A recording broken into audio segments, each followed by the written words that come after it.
సంక్రాంతి పండుగ వేళ జరిగే అతి ముఖ్యమైన ఆటల్లో జల్లికట్టు ఒకటి. కోనసీమలో కోడి పందాలు జరిగినట్లుగానే రాయలసీమలోని కొన్ని ప్రాంతాల్లో జల్లికట్టు నిర్వహిస్తారు. కనుమ రోజు జరిగే ఈ జల్లికట్టు పోటీల కోసం వేల సంఖ్యలో జనం హాజరవుతూ ఉంటారు. తిరుపతి జిల్లా రంగంపేట జల్లికట్టు పోటీలకు ప్రసిద్ధి. పోలీసులు అనేక ఏళ్లుగా దీని మీద ఆంక్షలు విధించినా అనేక మంది ఈ పోటీల్లో గాయపడుతున్నా ఆట మాత్రం ఆగదు. సినీ నటుడు మోహన్ బాబు కుటుంబంతో సహా ప్రతి పండక్కి ఈ జల్లికట్టు పోటీలను వీక్షించడానికి వెళ్తూ ఉంటారు. వీళ్లే కాకుండా రాజకీయ ప్రముఖులు మరికొందరు హాజరవుతారు. ఈ సంవత్సరం కూడా ఎంతో వేడుకగా జరిగే రంగంపేట జల్లికట్టు ఏర్పాట్లపై మరింత సమాచారం మా ప్రతినిధి కిరణ్ అందిస్తారు. సంక్రాంతి వచ్చిందంటేనే చిత్తూరు జిల్లాలోని పడమటి మండలాల్లో జల్లికట్టు ఘనంగా ప్రారంభిస్తారు. అంటే ముఖ్యంగా చిత్తూరు జిల్లాలో ఇది సాంప్రదాయబద్ధమైన ఒక ఆట అయినా సరే దీన్ని కొంతమంది తమిళనాడు వాసులు అదేవిధంగా చుట్టుపక్కల ప్రాంత వాళ్ళు వచ్చి ఇక్కడ దాన్ని జల్లికట్టుగా అభివర్ణిస్తుంటారు. అయితే తిరుపతి జిల్లా అదేవిధంగా ఈ రంగంపేటలోని అత్యధికంగా ఎక్కువగా ఇక్కడికే వస్తుంటారు. ముఖ్యంగా ఇది నారావారిపల్లికి సమీపంలోని రంగంపేటలో మాత్రము అతి భారీ ఎత్తున ఇక్కడ ఈ జల్లికట్టును నిర్వహిస్తారు. ఇదే అంశంపై మనతో మాట్లాడడానికి చాలామంది కొంతమంది ఇక్కడ గ్రామస్తులు కూడా ఉన్నారు. వాళ్ళని మరిన్ని విషయాలు తెలుసుకునే ప్రయత్నం చేస్తారు. బ్రదర్ చెప్పండి బ్రదర్, రంగంపేట అంటేనే జల్లికట్టుకి ఇది ప్రాధాన్యం ఇస్తుంది. ముఖ్యంగా ఈ జల్లికట్టుకి సంబంధించి ఈ రంగంపేటలో చేయడానికి ప్రధాన కారణం ఏంది? మీరు ఎక్కడి నుంచి వస్తుంటారు? ఎన్నేళ్ళ నుంచి ఈ కార్యక్రమం జరుగుతూ ఉంటుంది? చిత్తూరు జిల్లాకి ఫస్ట్ ఎత్తిన పేరు రంగంపేట పశువుల పండుగలో.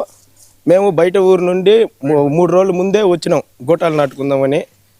మా ఎద్దులు రంగంపేటలో పోతే మాకు అంత ఉత్సాహం ఇస్తాయి.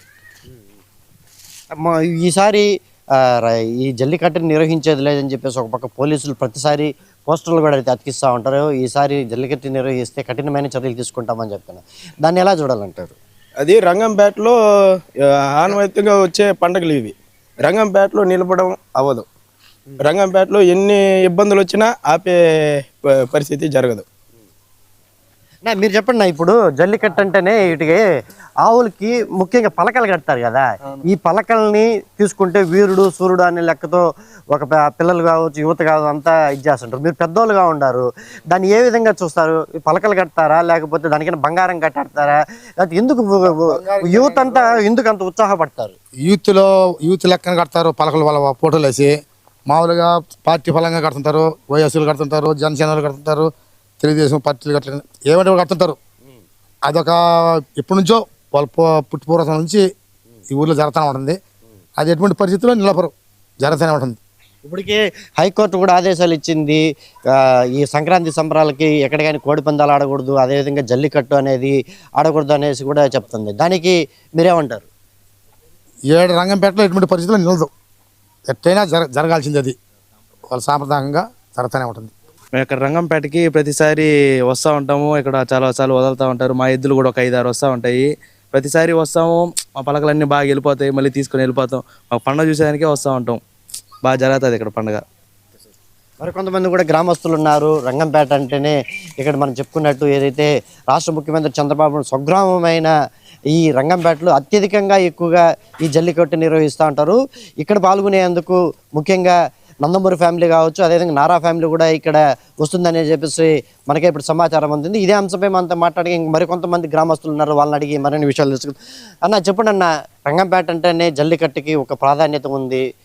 దేశవ్యాప్తంగా ఉన్న జల్లికట్లు వేరే, రంగంపేటలో జరిగే ఈ జల్లికట్టు వేరే. చిత్తూరు జిల్లాలోకి రంగంపేట ఫస్ట్. ఎక్కడ ప్రజలందరూ రంగంపేటకి విచ్చేస్తారు ఈ పండగకి. ముఖ్యమంత్రి కావచ్చు, పోతే మినిస్టర్లు కావచ్చు, ఎమ్మెల్యేలు కావచ్చు, బాలకృష్ణ సినిమా యాక్టర్లు అందరూ మోహన్ బాబు గారు ఈ పండగకి విచ్చేసి జయప్రదం చేస్తారు. ఈసారి మాత్రము అంటే ప్రభుత్వం నుంచి చాలా ఆదేశాలు ఉన్నాయి. హైకోర్టు కూడా ఆదేశాలు ఇచ్చిండాయి, జల్లికట్టు నిర్వహించకూడదు అని పోలీసులు కూడా ఆంక్షలు విధిస్తూ ఉన్నారు. ఈసారి ఎవరైనా జల్లికట్టు నిర్వహిస్తే కఠిన చర్యలు తీసుకుంటాము అనేసి అంటారు. కానీ మీ రంగంపేటలో ఎట్టుంటుందినా? అది సహజం అండి. పోలీసులు వాళ్ళ బాధ్యత అది హెచ్చరిస్తారు. మా పండుగ మేము చేసుకుంటున్నాము, మాకు ఎప్పుడు ఏమి అభ్యంతరాలు చెప్పింది ఏం లేదు. ఇది ఇంతకీ జల్లికట్టు అంటారా లేకపోతే సాంప్రదాయబద్ధమైన కనుమ పండుగ అంటారా? కనుమ పండుగ అంటారు, జల్లికట్టు అంటారండి. మరి జల్లికట్టుగా ఎందుకు ఇక్కడ పేరు వచ్చింది? అది ఇప్పుడు తమిళనాడులో కొత్తగా ఇక్కడ పాకింది, తమిళనాడు నుంచి. ఇప్పుడు ఇంతకుముందు మాకంత జల్లికట్టు ఏం లేదు.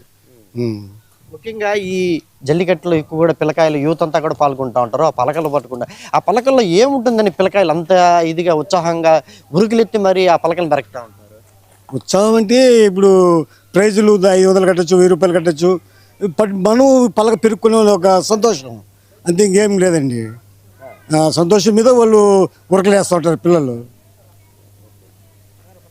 ఇది మొత్తం మీద రంగంపేటలో జరిగే ఈ జల్లికట్టు యొక్క విధానాన్ని గురించి గ్రామస్తులు కావచ్చు, యువత కావచ్చు చెప్తున్నది. ఏదేమైనప్పటికీ ఇప్పటికే రాష్ట్ర ప్రభుత్వం దీని మీద పూర్తి స్థాయిలో సీరియస్గా ఉందని చెప్పేసి చెప్పుకోవచ్చు. హైకోర్టు కూడా కొన్ని ఆదేశాలు జారీ చేసింది.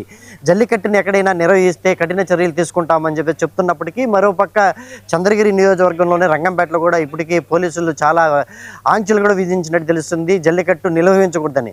అది ఇక్కడ గ్రామస్తులు మాత్రం ప్రతిసారి పోలీసులు హెచ్చరిస్తూనే ఉంటారు. ఇది మాకు సాంప్రదాయబద్ధకమైన ఒక ఆట, ఎందుకంటే ఈ జల్లికట్టు ఇది సాంప్రదాయబద్ధకమైన కనుమ పండుగ రోజు ఈ విధంగా ఆవుల్ని అలంకరించి మేము చేసుకునే ఒక పండుగగానే చూస్తాం. కానీ దీన్ని ఎట్టి పరిస్థితుల్లో ఎవరు ఆపినా కానీ ఖచ్చితంగా దీన్ని నిర్వహించి తీర్తామని చెప్పేసి మాత్రం చంద్రగిరి నియోజకవర్గంలో రంగంపేట వాస్తువులు అయితే చెప్పే పరిస్థితి అయితే కనిపిస్తాం.